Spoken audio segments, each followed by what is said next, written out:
Our story is about a boy named Shiki. He seemed like a regular high school kid who was a little bored with life.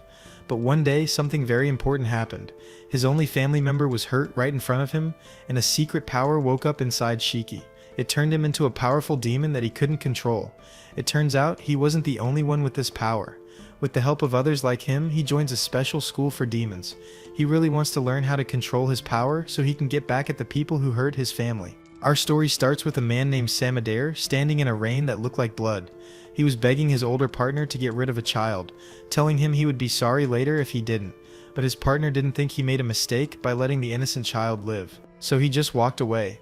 The child belonged to a family of demons called Oni that lived a long time ago. These demons used to scare people and make them feel helpless. But one brave man decided to fight back. His name was Motaro, a famous swordsman who defeated hundreds of Oni all by himself. This started a long war between him and the Oni, and that war is what caused all this trouble. 15 years go by. We are now on the second floor of a small store that sells drinks. The room belongs to a high school kid named Shiki Ichinos, who has a lot of toy guns. He's on the phone with a friend, telling him that he just got kicked out of school for fighting. His friend feels bad because the fight started when Shiki tried to help him, but Shiki tells him not to worry and says it was nobody's fault before hanging up. Shiki's dad, Sayoshi, bursts into the room. He's very angry about the news and bopped his son on the head. Shiki doesn't seem to care and tells his dad it's not a big deal, but to his dad it is a very big deal. He tries to teach Shiki a lesson, but Shiki is super fast and can dodge anything. Sayoshi calms down and asks why Shiki's room looks like a gun store from a video game. Shiki tells him to be quiet and changes the subject. He asks if it's true that their store is closing because they are losing customers. His dad doesn't answer, which means it's true. To feel better, his dad makes fun of Shiki, calling him a punk who got kicked out of school. This time Shiki's feelings are hurt. He gets serious and tells his dad that no matter what, he'll be successful one day and won't be a loser like him. He says something even meaner, that the only thing that makes him happy is knowing they aren't really father and son. That hurts his dad a lot, so Sayoshi leaves the room and goes back to the store downstairs. The phone rings. A customer wants some drinks delivered. Sayoshi gets ready to go, but before he leaves, he stops for a moment to look at a picture of Shiki as a little kid, showing that he really does love him. Meanwhile, Shiki is still angry. He thinks to himself that his life would have been much better if a rich person had adopted him instead of this old guy. To let out his anger, he grabs one of his toy guns and aims it at a target on his wall. But just as he's about to pull the trigger, a loud explosion shakes the building. He looks out the window to see what happened. Suddenly, a shadowy hand grabs his legs and pulls him down to the street. The man who attacked him is Samadair, the same man from the beginning of our story. He has a dark power. He walks up to Shiki and asks for his name to make sure he's the right person. But before Shiki can answer, Sayoshi hits Samadair with his car and yells for Shiki to get in. They drive away very fast. On the way, Sayoshi says their only chance to be safe is to leave the country right away. Shiki has no idea what's going on. He asks if Samadair is a bad guy who wants money, and even if he is, hitting him with a car seems like too much. He's worried his dad will get in trouble. Sayoshi tells him to be quiet for once, saying that Samadair isn't dead. Shiki asks how he can be so sure. They don't have much time, but Sayoshi knows that if he doesn't explain, his silly son won't stop talking. So he starts to explain. He tells him a big secret. Shiki is from a family of Oni demons, and Samadair is from the family of Motaro. This means they were born to be enemies. Shiki doesn't believe him, but there's no time to explain more. Samadair catches up to them, pushes his sword right through their car, and covers it with a black fog. They can't see anything, so they have to jump out of the car.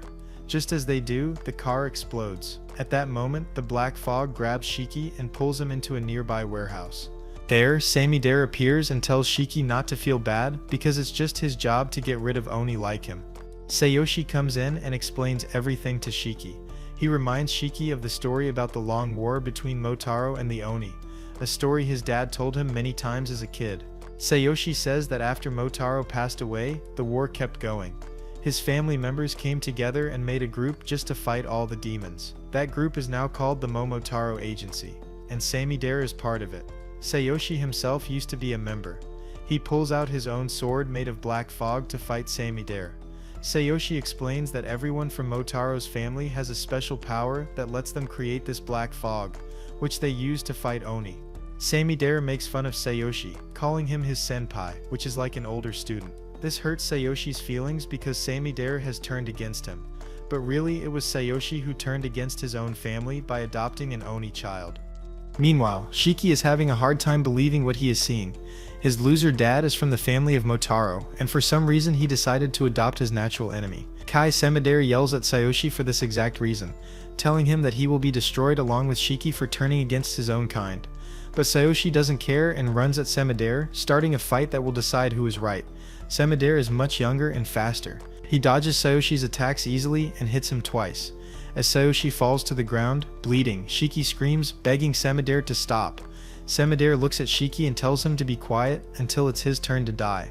Sayoshi, with the last of his strength, grabs Samidare's foot. This makes Samidare even angrier because he never understood why Sayoshi did so much to protect an Oni. Sayoshi replies that a father doesn't need a reason to protect his son. He begs Samidare to let Shiki live, promising that Shiki has never hurt anyone and never will. What Sayoshi says starts to make Samidare think, but he pulls out his sword, wanting to make his old partner be quiet for good. Shiki's eyes fly open. He wonders why he's just hanging there, helpless, while his father is dying. He gets very angry. His anger becomes so strong that he can't control it. His eyes turn red and he feels like he has to do something right now. Suddenly, he feels his body changing in a strange way. He can't control himself and blood starts to drip from his body. The black rope that was tying him up gets covered in blood and breaks. Samidare notices something moving behind him. By the time he turns around to look, he sees that Shiki has broken free. He looks around for the boy and finds him on the roof, covered in blood. Shiki jumps down to fight him, and Samidare dodges. He's used to fighting Oni, so seeing Shiki like this doesn't surprise him. He sees that Shiki has finally woken up as an Oni fight by controlling their blood. But that's not the scariest thing about them. The reason they fight Oni is because they have feelings that are too strong to control, and they are dangerous to people. He gets ready to fight Shiki, who has lost control of himself. When he tries to attack Shiki, Shiki dodges him. Shiki's body makes several weapons out of blood and shoots them at Samidare. Samidare dodges all the bullets, but the missile that Shiki throws at him is so powerful that he can't get away from it. I didn't expect Shiki to be this strong, he thinks. He keeps fighting without even knowing what he is doing. He finally gets a hold of Samidare and hits him hard. He puts his hands on his head and attacks. The whole building is destroyed by the power of his attack. After the fight is almost over, he takes a step back. Surprisingly, Samidare isn't dead either. He just has a black mark on his head. He stands up with a new plan to get rid of Shiki and make the world safe from Oni. As he walks towards Shiki, Shiki steps back and starts screaming. He gets control of his body again and is shocked that he was the one who did all of that. He screams and is very confused. Shiki looks at his hands and wonders if he is really himself. His hands are bigger and there is blood all over him. He has so many questions in his mind, but he doesn't have any answers. Samidare isn't surprised that he feels that way. It's very common for Oni to be confused and lose their memory when they change. He doesn't feel sorry for Shiki. He just wants to get rid of him. What better time to attack Shiki than now when he is confused and lost? So Samidare brings out his sword again and gets ready to attack Shiki. He stabs someone and at that moment even Shiki thinks he is dead. But luckily for Shiki, Sayoshi still has enough strength to protect him. He had run there and taken the sword for his dear son. Samidare is angry. He asks Sayoshi if he still feels the need to protect the boy after he saw how dangerous he became when he woke up. I guess a father's love can't be beaten. With his breath shaking, Sayoshi remembers when Shiki was a child and how he called him dad. He hears Shiki calling him dad again and he smiles. Samidare wonders how far Sayoshi will go to protect an Oni and asks himself how important Shiki really is to him. Sayoshi smiles to himself, thinking that at least it's nice for him to be happy for a little while. The collapsed building makes people in the city curious and worried. Everyone starts gathering around to find out what is happening. They wonder if it was a gas explosion or something else. Samidare doesn't want to be noticed, so he disappears. This gives Sayoshi and Shiki enough time to have their final moments together. Shiki holds his father, hoping that he will live. Sayoshi is just sorry that he didn't tell Shiki the truth about his birth. He admits that he should have told Shiki about his Oni blood, but he didn't know how to tell his son that he would be chased by the Momotaro for the rest of his life and that he would have to fight. But he leaves Shiki with some advice on how to survive. He reminds Shiki that he will be alone from that day on and begs him to get stronger so he can escape from both the Momotaro agency and the Oni. With these last words, he passes away. Shiki can't believe that his whole life has just ended in front of him. Just a few minutes ago, he was still joking with his father, and now everything has changed. He screams that he still has a lot of things he wanted to do with his father. He wants to say sorry for saying he wasn't his real son, and he has so much more to say. When Saoshi doesn't answer, he cries. Before he can mourn properly, a man sneaks up behind him and hits him on the neck. He faints right away as the man tells him that he is a fool for letting someone sneak up on him. Meanwhile, at the Momotaro Agency's main office, the leaders are talking about how some Metter went to fight without their permission. They wonder if their agency has gotten weaker. They believe they can't let Oni live among humans, and that they have to get rid of them all without people finding out. Wait, who are these people tied up here? Well, you'll see. The boy who hit Shiki, Nito, calls his principal. His principal is very happy and congratulates him for getting one of them into the school. Even though he says he's not excited, it seems like he is. His principal asks about the others he has found, and Nito talks about Shiki, saying he doesn't know if Shiki will be useful. Will Shiki be useful in the end? Shiki is still unconscious and thinks about all the happy memories he had with Soshi as a child, how they would play together, and how he would beg Soshi to carry him home. He remembers that Soshi is gone and is probably dead too. That thought wakes him up. He is tied to a chair with his mouth covered. He looks around to see what's happening and if he can escape. Next to him is the strange young man who saved him, Nito. He is currently training. When Nito sees that Shiki has woken up, he says he didn't want to wake him up with a shake because he knows Shiki's brain wouldn't be able to understand what is happening. Shiki just wants to be untied, so he doesn't really care. Nito comes and introduces himself. He tells Shiki that he is also an Oni, just like him, and shows him his horn to prove it. He tells Shiki that his father's body has been taken care of and he doesn't have to worry. But the reason Shiki is here is for a test. Nito shows him a board to explain. There is the Momotaro Agency, a group that started with Motaro, and their main goal is to get rid of every Oni in the world. They use a black fog, and one of them is the man Shiki fought earlier. To fight against that agency and stop them from destroying the Oni made their own group, the Oni Agency, which Nito is part of. His job is to find newly awakened Oni and see which ones are strong enough to join the agency. He tells Shiki that he will uncover his mouth so he can prove he is good enough to join the group. As soon as he removes the cloth from Shiki's mouth, Shiki gets angry and out of control. He asks Nito where his father is. Nito, acting like a teacher, takes 1 point off his score. Nito asks him if he's dumb and didn't remember that he already said his father's body is safe. He reminds him that if his father were dead, he wouldn't have said he's safe. Shiki doesn't trust Nito. He says that Nito should untie him if they are going to have a normal conversation, but Nito takes another point off his score. Shiki gets even more upset, says that Nito can't be trusted, and says he doesn't want to join any group. Nito realizes that Shiki is a stubborn person and plans to deal with him that way, but Shiki takes a moment to think. He is the one in a bad situation. He is the one who needs to be calm. He calms himself down and speaks to Nito calmly, asking why he keeps grading him and begging to be untied. He says that he has a goal. He needs to get revenge on the man who attacked his father, and he doesn't have time to waste. So Nito should please let him go. Nito keeps trying to calm him down so he can understand what's happening. But Shiki doesn't want to waste time or think too much. Since he isn't interested in being calm, Nito decides to test his skills in another way. Nito's main goal is to see if Shiki is skilled enough, and if he won't show it calmly, he'll make him angry. He brings out a red tie and says that Shiki seems like someone who would be good with ties. Since Shiki doesn't want to talk, he decides to choke him until he almost dies. Because when someone is about to die, even if they didn't want to act, they will act anyway. He goes behind Shiki and chokes him, saying that when he's about to die, he'll show his skills. As expected, Shiki begins to struggle, thinking about the idea of death. Dying would mean only one thing. He'll lose the chance to get revenge for his father, and he refuses to let that happen. His passion, fear, and worry all come together into one thing, the need to live. As his eyes turn red and blood begins to drip from his body, it's clear that he's about to turn back into his Oni form. He suddenly stops struggling, and Nito thinks he's dead, but the blood on the floor starts to gather together, and Shiki goes wild. He jumps toward Nito to attack him. Nito knows Shiki can't control what he feels in this state, and that no matter what he does, he won't even remember it. Nito pulls out his bloody umbrella and prepares for Shiki's attack. If that attack had been aimed at a normal person, it would have been very bad. But since it's against Nito, who can control his powers, Nito uses it as a chance to teach Shiki a life lesson instead. Shiki later wakes up and sees his hands covered in blood. He realizes that his hand is not in its normal form, and he can't remember what happened.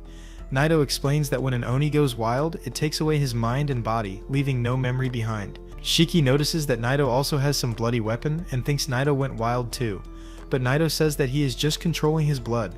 He insists that Shiki can't even control his mind and body, and would be useless to the team, even if they let him in. As a result, he is not interested in Shiki. Before he leaves, Shiki looks at him. He knows Naito is strong, and being with him could give him a real chance at revenge. He swallows his pride and bows before Naito, asking him to take him along. But Naito refuses, saying he won't take an Oni who would be a problem for the group. In fact, he doesn't want an Oni that can't control his powers roaming around and putting others in danger. So, he'll kill Shiki. He stabs himself to bring out his blood to fight. Shiki doesn't want to die, so his only option is to fight back. He runs at Naito, and Naito, curious to see what Shiki can do, prepares to defend himself. He expects Shiki to jump in for an attack, but what Shiki does next blows his mind. He thought that Shiki would go wild as usual, but when Shiki jumps on his umbrella shield and reaches him, he sees that Shiki has created a gun with his Oni blood and shoots it at Naito. Luckily, Naito is strong enough to defend against the gunshot and pushes Shiki back. When Shiki falls, he tries to prove to Naito that he had successfully controlled his power, but Naito insists that it was just a lucky chance and can't be counted. Just as Naito predicted, Shiki is almost going wild, but he tries to fight it. As the blood keeps trying to rush to his head, he holds his hands and fights back.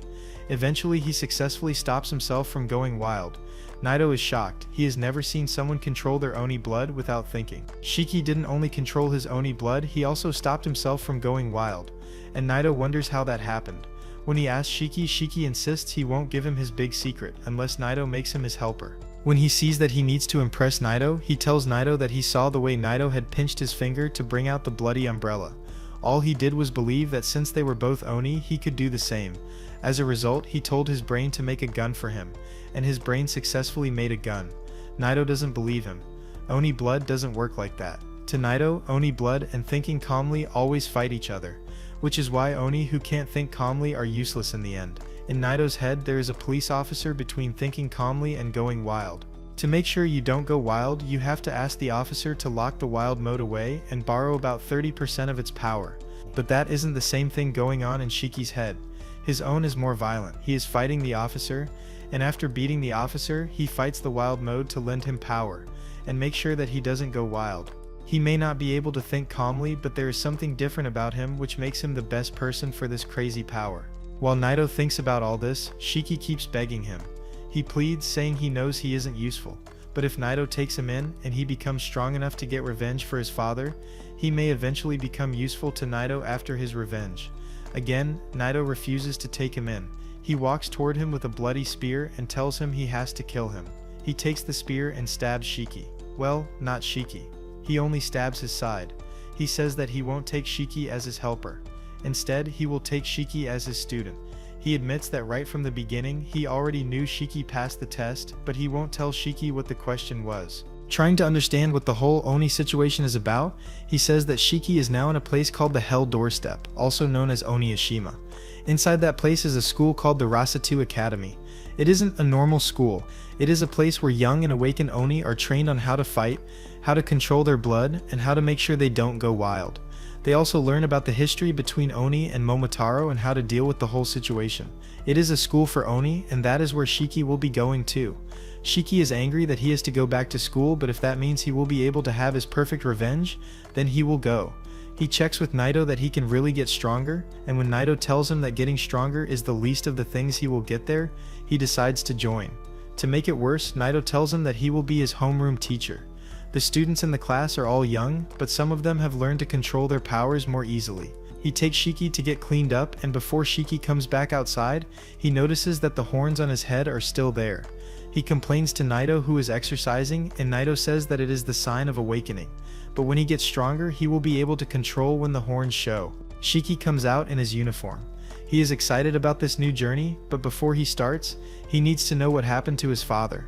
He asks Naito, who tells him that he had kept his father's body in a special cold room because he doesn't know Shiki's burial plans. He advises Shiki that he doesn't have the time or chance to be sad, and instead of being sad, he should make sure that he gets stronger and has a perfect revenge.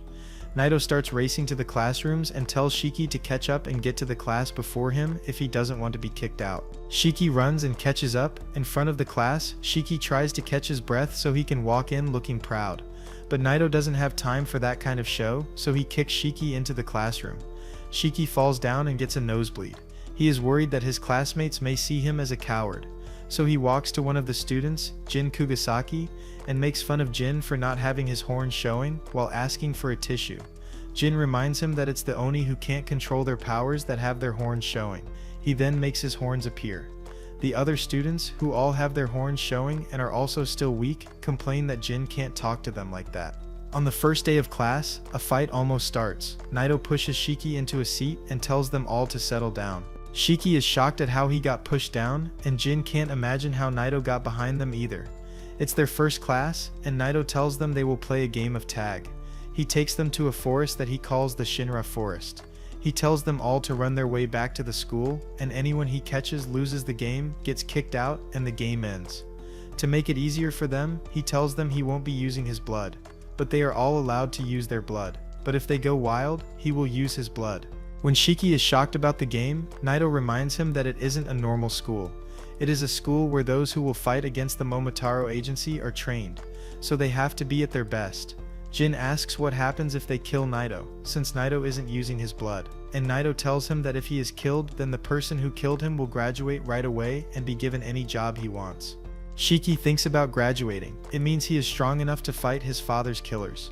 But can he kill his teacher yet? The answer is no. Naito sees that the others are ready for the game except for Shiki, who is lost in thought. He calls Shiki, who smiles, ready for what his journey will be. This is the first test for Shiki and the other students at Rasatu Academy, and the official name of the test is Oni Tag. To explain the rules of Oni Tag again, the students must get back to the school within 1 hour without being caught by the person who is it, in this case their teacher, Naito. Naito adds one more rule. They have to have one of 2 special balls to reach the goal. Right after saying this, Naito throws the 2 balls far away, telling the students that even if they get back to the school, it won't count unless they have one of the balls. One of the students, Guji, asks Naito how they are all supposed to pass if there are only 2 balls. Before Naito can answer, another student, Akari, realizes that they will have to fight each other to get the balls. Naito says that's right, and explains that they will be split into 3 groups. They will have to fight each other in their group to get the ball. He puts Homer, Shiki, and Jin in the first group. He puts Ikari in the second group, and the last 2, Rakuro and Kima, are in the third group. Because the second and third groups only have 2 people each, they will only have 1 ball. This means that while the first group will fight for 2 balls and maybe have 2 people pass, the second and third groups will only have 1 winner each. So, at least 3 of the new students are going to be kicked out of the school. With nothing left to explain, Naito tells everyone to get ready. Shiki interrupts, shouting that he doesn't want to be in the same group as Jin, calling him a masked weirdo. Naito makes it clear that if any of the students don't like the rules, they can leave the school. The same goes for Shiki. Since he doesn't want to be kicked out, he has to follow the rules. Homer, who is quite shy, walks up to Shiki and tells him that she isn't very good at being an Oni, so she will do her best not to get in his way during the game. Shiki, meanwhile, can't believe that a real girl, is talking to a loser like him. All his life, girls have stayed away from him because he's been a troublemaker. Since this is the first time he's talking to a real woman, he immediately falls in love and promises to protect her no matter what. Homer explains that that's not what she wants. She just wanted to get to know him. She then goes to talk to their other teammate, Jin, but he completely ignores her, which makes her cry. Shiki, as promised, comes to protect her and yells at Jin for making her cry. He then tries to calm Homer down, telling her that someone as cute as her shouldn't cry. Then he corrects himself, saying that crying does make her look cuter. Then he corrects himself again, telling her that she will look even cuter if she smiles. He whispers to her that just the 2 of them should work together and pass the test. Now that Homer has calmed down, Shiki turns back to Jin and starts a fight. Jin, who doesn't care at all, calls Shiki an attention seeker for trying to bother him all the time. In any case, Jin tells Shiki to give up now, thinking that Shiki is going to be kicked out, but Shiki says that he has a goal and will finish school to reach it. Jin makes fun of him, saying that Shiki's goal must be as pointless as he is. That makes Shiki very angry. But before he can get into any more pointless fights and waste everyone's time, Naito stops him. He tells him and the rest of the first group to go into the game area. He explains that after the first group finishes, the second and third groups will get to take the test one by one. While both Shiki and Jin run inside quickly to find the ball, Homer is left behind because she's too nervous to do anything. While running through the forest, Jin gives us a hint about his goal, which is to join a special team so he can meet someone. To reach that goal, he will do anything, even kill Nito, because that will let him graduate from the school right away and choose any team he wants. Shiki meanwhile is chasing Jin, wanting to teach him a lesson for calling his goal pointless. He has a wooden stick in his hand as a weapon. Shiki threatens Jin, telling him to either take back what he said or fight him. Jin has had enough of this loser. He takes off his mask for a second, showing his badly scarred face, and gets ready to fight. Shiki isn't scared at all and tells Jin to bring it on. So Jin uses his Oni blood, turning it into several drills on his right arm with perfect control. Shiki on the other hand can barely control his Oni blood and starts to realize that he shouldn't have started this fight. Shiki tells Jin that he isn't good at being an Oni yet, but he still won't back down. He tells him that he must defend his dad's death, which Jin called pointless. Jin of course didn't know that, and now that he knows that Shiki's goal is to get revenge for his dad, he for some reason gets even more excited to beat him up. Shiki bites his fingers, but unlike the time he fought Nito, he isn't able to turn his blood into a weapon. So he has no choice but to fight with the wooden stick. As expected, Jin is much stronger. He barely misses Shiki and cuts down a whole tree. On the other side, Homer trips and falls to the ground. She feels hopeless, thinking that a weak person like her with no confidence doesn't belong here. She remembers that Shiki told her that he wants to work with her, but she knows that she can't rely on others all the time. In any case, she keeps walking toward the loud bang she heard from Shiki and Jin's fight, not noticing that one of the balls was right behind her. Going back to Shiki, while he is desperately trying to hit Jin, Jin is just tossing him around, not taking the fight seriously at all. Shiki loses focus, wondering how he's going to control his Oni blood. He gets punished for not paying attention to the fight and gets punched hard in the face. Just as he opens his eyes after Jin is done with him, he realizes that he has never felt so weak before. As a young child, he had always been very stubborn and stronger than anyone who tried to fight him.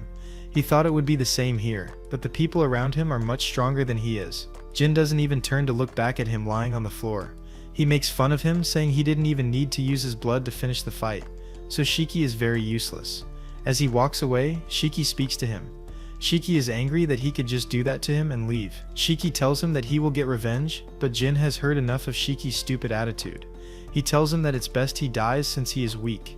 He sends a bloody attack at Shiki, and at about the same time, Homer, who has been looking for them since she entered the forest, finds them. The young girl innocently runs to meet them, not knowing that she's running straight into an attack.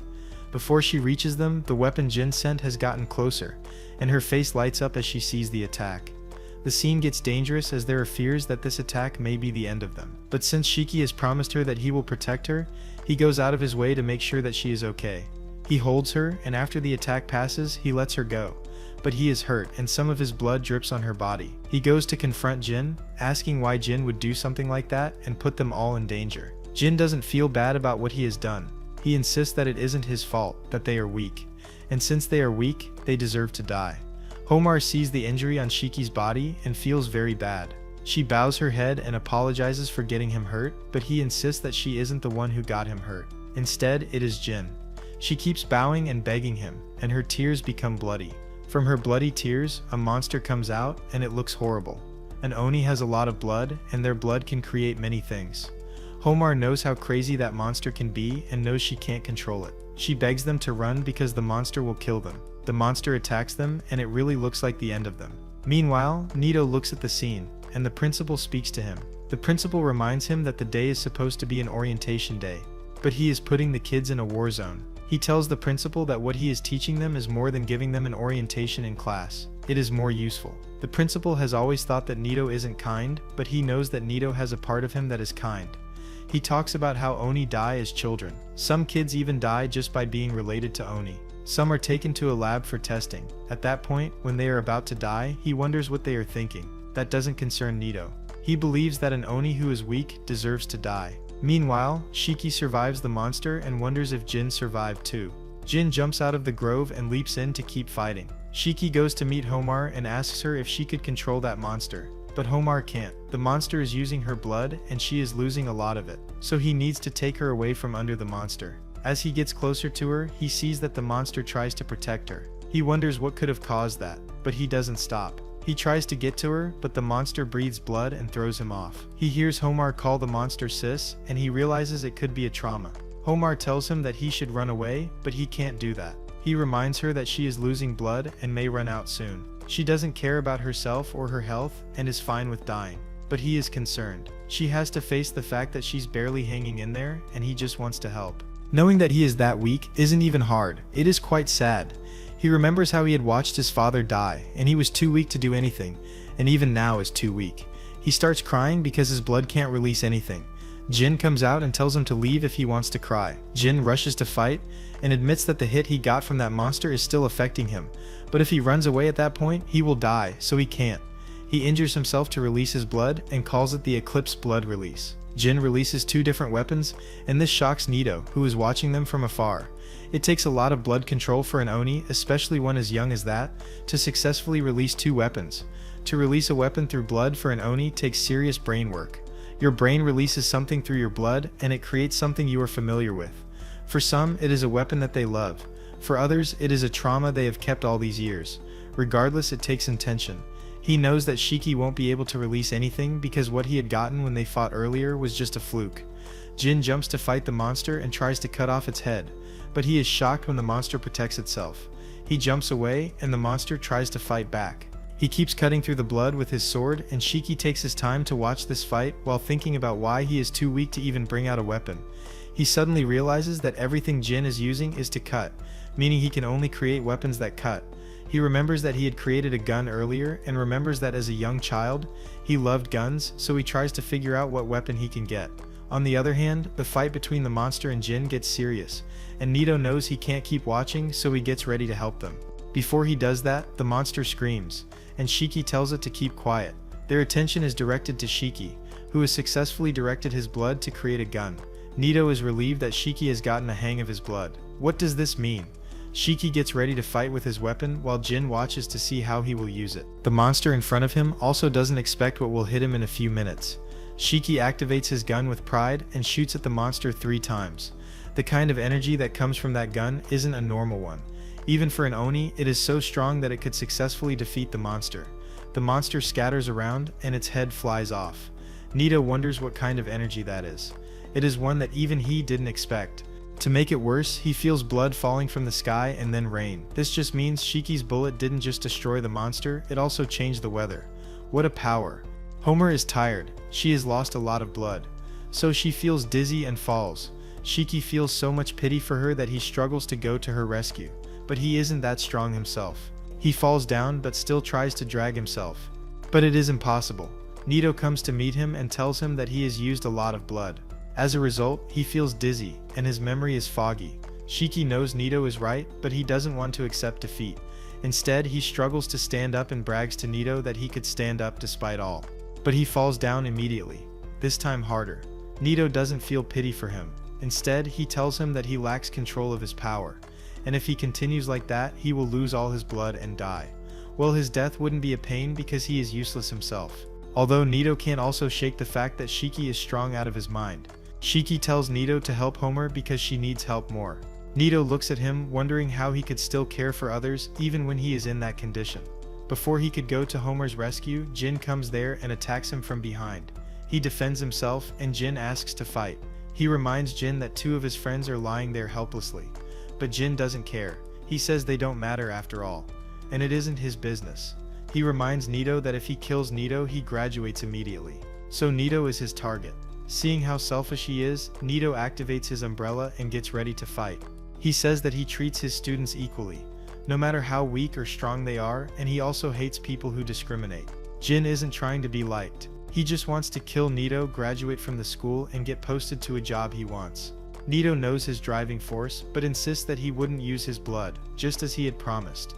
But he won't be calm with Jin either. Jin gets angry that Nito doesn't see him as a great opponent, which is why Nito isn't bothered. He gets ready to fight by releasing his blood in a blade, but what he doesn't know is that Nito's umbrella isn't a normal one.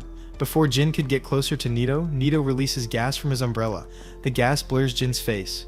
He assumes that Nito intends to attack him at close range, and that if he gets his sight back, he could defend himself. What he doesn't know is that Nito has figured him out. Nito attacks by shooting rubber bullets at him. He tries to hide and successfully hides behind a tree. Nito reveals that he knows Jin is injured because of the Titan he has fought, so he is going for his injured hands. But Jin doesn't have to worry, those bullets won't kill him. Jin also has something for people who know about his low-range attacks. He releases another weapon, the blood splitters, which can fight someone from afar. He sends the splitters at Nito, who didn't think that Jin could fight long range too. Since he is skilled, Nito dodges the attack before releasing a grenade to weaken Jin. Then he jumps at Jin and gives him a punch that throws him off balance. He mocks Jin that if Jin was fighting a real fight, he would be dead already. He knows that Jin is too weak to stand again, but to confirm it, he uses his umbrella to get him more stuck, asking him to break out. He says he knows Jin wants to be posted as fast as possible so he can meet his dad. Jin is shocked that Nito knows his history, but isn't it just fair that a teacher knows his students? Nito reveals that he knows Jin's father is a Momotaro, which is a shock to Shiki. The difference between Shiki's and Jin's fathers, despite being Momotaros, is that Shiki's father loved him as a child and took care of him. But Jin's father was the direct opposite. He didn't treat him well, killed his entire family, and destroyed him. Jin survived barely, eating garbage around. His body is filled with scars that were caused by his own father. These scars are a testament to his dedication to just one thing in life, which is to kill his father. Because of this dedication, nothing else can kill him. In fact, he won't accept dying by anything else. He struggles to break out of the umbrella that Nito has kept him in, and he breaks out. But before he could attack Nito, Nito attacks him and brings him back down. Before leaving him, Nito tells him that dying to get your goal is worthless. If there is anything that can make it worth it, it is living for your goal.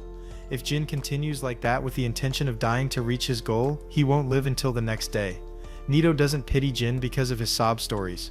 Instead, he ties Jin to a tree and calls the school's clinic. He tells them that Homar has fainted while he had tied Jin, so they should pick them up. The other students are outside the gate trying to know how that day would end. Meanwhile, Nito looks at Shiki, and Shiki struggles to stand up, claiming that he is still strong enough to continue and he can find the ball, which is their target. Nito reminds him that he has about 5 minutes to get the ball. To make matters worse, he reveals that he has one of the balls in his hand as he found it on his way coming there. He gives Shiki two options: either fight him and get the ball from him or check around for the last ball. No matter what he chooses, he has 5 minutes to determine his stay at the school. Shiki immediately starts running, and Nito assumes that Shiki wants to find the other ball, so he speeds off and follows him. After Nito leaves, Shiki jumps out of the forest and goes to meet Jin. He asks Jin to help him because he knows that no matter how he tries, he can't defeat Nito alone. In return, he will untie Jin, thereby helping him too. Jin would rather die than get help from someone like Shiki, so he refuses the offer. He claims he prefers remaining there than being in debt, but Shiki tries to tell him he understands him. But to him, teaming up with an enemy isn't that hard if it is what he needs to get his goals. He reveals that their goals are similar and tells Jin that his father is also a Momotaro. But he is fine with Jin refusing to help him. Indeed, Jin says no. Nito rushes to the forest but can't find Shiki there. He assumes that Shiki has returned back. On the other hand, Shiki is running into the forest and cussing Jin out. He bumps into Nito in the forest, and before they could fight, Jin jumps from behind Nito and attacks him. Nito realizes that the boys have teamed up against him. Earlier, Jin had refused to be the disguise so that Shiki could attack Nito from behind. Rather, he accepts to be the one attacking from behind, and Shiki reluctantly goes for what he wants. They both catch Nito unaware, and they use the rope that Nito had used to tie Jin to tie Nito. They start trying to drag Nito away, but Nito knows they are trying to play a game of endurance, and he is stronger than them, so they aren't a good fit. He doesn't know that they plan to ambush him. Jin throws his spatters of blood at Nito, and that catches him off guard. After he gets pulled off, Shiki rushes to him to get the ball. By the time Shiki hits him, the ball falls right to where Jin is. Naito wonders what they will both do. If any of them pick the ball, the other will struggle to get the ball away from him. They both have less than 3 minutes to rush to the end goal. Without thinking deeply, Shiki screams to Jin and tells Jin to go for the ball so they can win. Just as Jin picks the ball and starts running, Naito wonders if what he had just said was stupidity or being nice. He reminds Shiki that the person who takes the ball wins and the other person gets expelled. According to the rule of the game, it is at this moment that it clicks to Shiki that he had given Jin the opportunity to win and he will be losing. He screams and rolls on the floor because he will lose. This gives Naito an opportunity to know him better. He isn't someone that is forward thinking. He thinks for the moment and makes decisions for the moment. As Jin runs, he recalls the agreement he made with Shiki before they teamed up.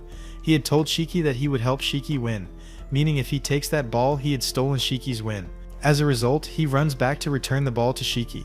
Just as Shiki laments, he sees Jin running back and he wonders if Jin is also a fool. Jin screams that he doesn't want to owe someone a favor, so he is returning the ball even if it means he will be expelled. Suddenly, a puppy gets nearer to them. Shiki goes closer to see what it is, and Naito tells him it is called a mukun. Mukuns are delivery birds that run emergency and secret deliveries for the owners, and for a mukun to be there, it means something is happening. Naito goes to open the bag and sees a letter from the Kyoto agency who announces that they have been attacked by Momotaros and they need help. The practical officially ends and they all make their way to the gate. Lucky for the two boys though, the other students at the gate see them and assume that Homar was the one who lost the game.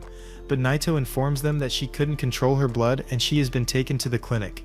He announces to them that the practical has ended and they are all going to Kyoto to aid. Shiki trains on how he would stop his horns from coming outside, and the other students wonder if they are taking an open ship to a city that is under attack. They are scared they will be killed, but Naito informs them that they aren't fighting and they are only giving support. He explains that in every city there is an Oni agency. The agency has two teams. The first team are the ones who fight the war, while the other team gives support. Considering the fact that Onis lose blood easily and they can't go to the hospital, the team that gives support helps take care of victims to ensure they are fine. Overall, each team is important to the success of the agency. Hearing that they are only there for support discourages Shiki. He considers what he will do if the Momotaro that killed his father is also there. Naito sees through his thoughts and informs him that the Momotaro he is looking for won't be there. This is because Momotaros also have agencies. They wonder which kind of Momotaro will be there, and Naito shockingly tells them it's a crazy one. Soon after, Naito brings his rookie students before a local restaurant in Kyoto. But it's actually just a front, and in reality is one of the secret bases of the Oni agency. The old lady owner of the restaurant comes out, welcoming everyone to the place and then bringing them over to a room inside that leads to a secret stairway to an underground tunnel. Meanwhile, two executives of the Momotaro agency are somewhere else and reveal that they have already defeated a group of Oni. One of the executives is Tsubakiri Momiya, the captain of the Momotaro agency, and his associate is Yomogi Momokusa, the vice captain. Yomogi thinks that Tsubakiri went overboard like always and has made this entire area a total mess. Tsubakiri couldn't care less about cleanup duty.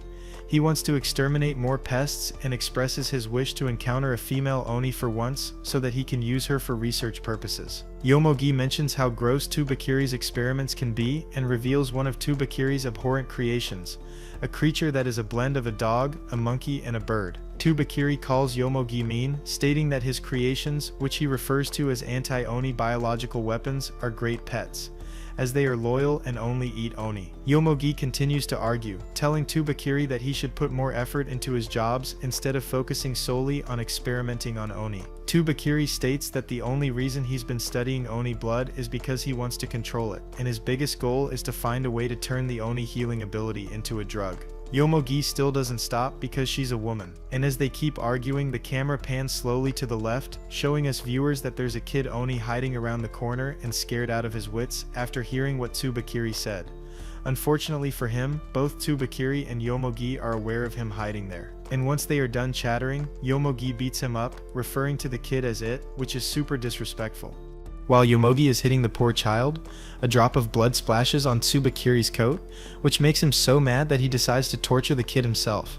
Using his Momotaro powers, Tsubakiri lifts all of the Oni corpses in the air and asks the kid to point to which severed limb belongs to his mommy and daddy. The kid is unable to speak and terrified of the monster in front of him, which is quite ironic because the kid is supposed to be the monster here. Because the kid is not answering, Tsubakiri piles up all of the corpses and squishes the kid inside the pile, an inhumane sight. Yomogi explains to us briefly about Tsubakiri's abilities. You see, Momotaro's abilities let them fight using the special black bacteria in their bodies, where some make weapons and others launch spores. But in Tsubakiri's case, he controls the movement of Oni corpses using the black bacteria, a technique that gives Yomogi chills. Anyway, with the job done, now it's time to clean this mess up. So Tsubakiri tells his pet Ugly to go ahead and eat the Oni dumpling. On the other side, Shiki and the other students along with teacher Nito are walking through the underground tunnel that leads them to the main base of the Oni agency in Kyoto.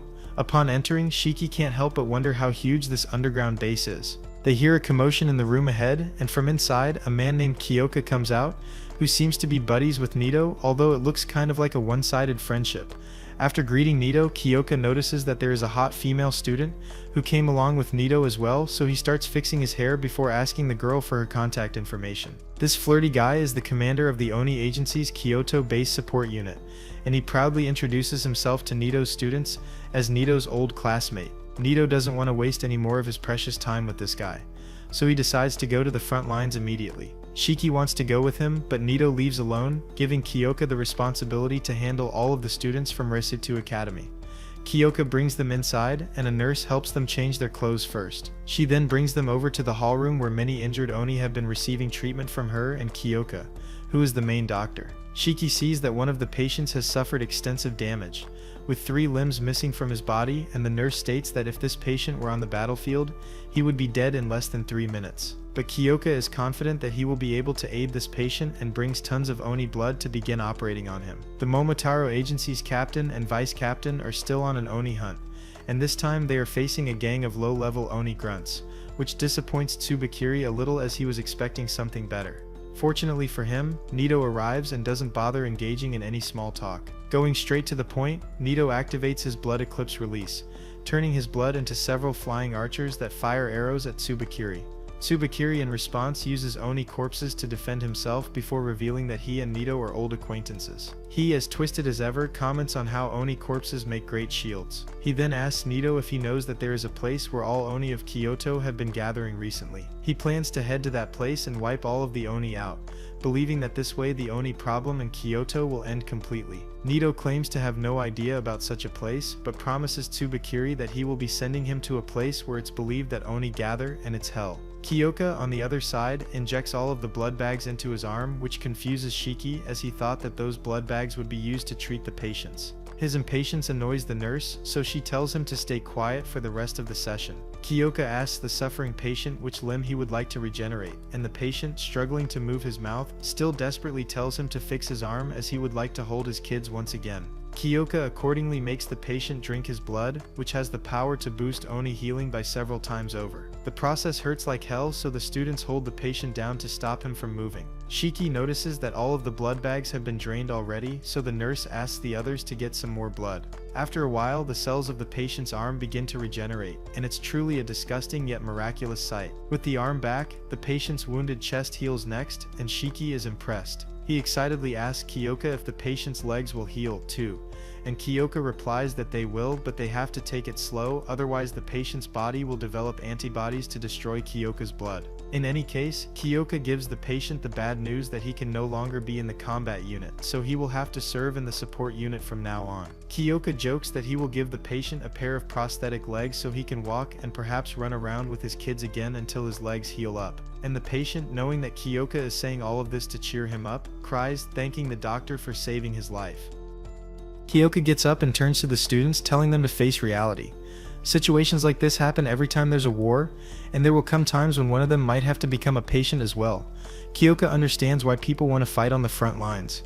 He wants to do it too, but because his Oni blood is only good at healing, he must utilize his powers by being in the support unit. Anyway, Kyoka tells the students to always remember that the Oni can only fight fearlessly in the front lines because they have the support unit backing them up. All of the students become motivated to do their best, and Shiki specifically gets all emotional, promising to never let Kyoka down.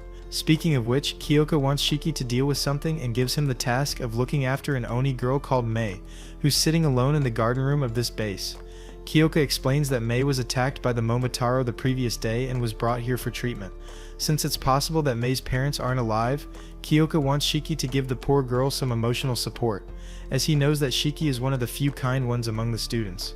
Shiki understands and approaches the girl, asking her if she finds it amazing that there's a pond in the middle of this underground base. The girl doesn't respond, but Shiki continues, asking if Mei's parents are Ghibli fans since they named her after a famous Ghibli character. Mei still doesn't respond, so Shiki asks her if she would like to go to Urdera with him. This time she talks, asking Shiki what Urdera is, explaining that she doesn't have a lot of basic knowledge as she didn't go to school. Shiki wonders why, but before he can continue talking to her, he hears a commotion and finds out that the support unit has found many Oni corpses lying around in Kyoto and has brought them here. When Mei comes there, she is mortified upon discovering that both her parents are dead and that their corpses have been brought here as well.